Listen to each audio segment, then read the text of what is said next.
গিয়েছে আমার একলা দিন, একলা চা খাওয়া।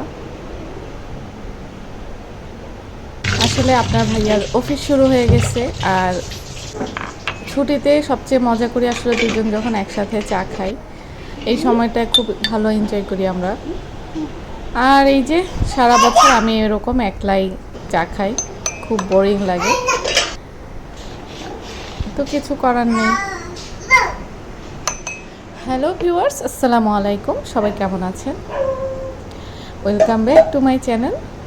আর ভিডিও করা আর কাজ করলে কি হয় তার পরিণতি এটা। নর্মালি কিন্তু এরকম হয় না।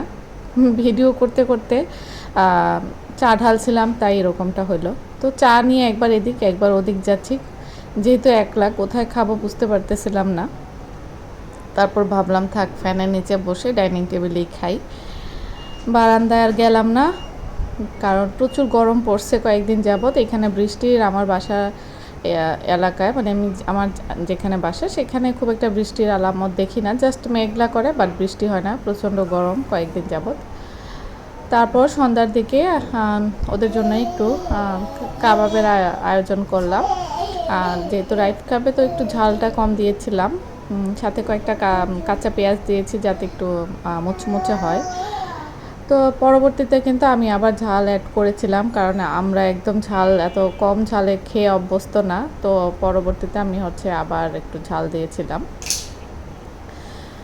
কাঁচামরিচ কেটে তারপর অ্যাড করেছিলাম। তো এখন এই যে এরকম করে আমি ভেজে নেব। আজকে খুব একটা রান্না বান্না দুপুরে করে নিই, আমি একলা মানুষ, দেখা যায় একটা ভর্তা, একটা ডিম ভাজি করে খেয়ে নিই। আর রাতের খাবারও আগে রান্না করা ছিল, ওইটা আপনার ভাইয়াকে গরম করে দিব। আর এখন এইটা দেখলাম যে অনেকগুলি হয়েছিল, পরে এইগুলি ভাজার পরে আপনার ভাইয়া আর ভাত খায়নি, কারণ অনেকগুলি কাবাব খেয়ে নিয়েছিল।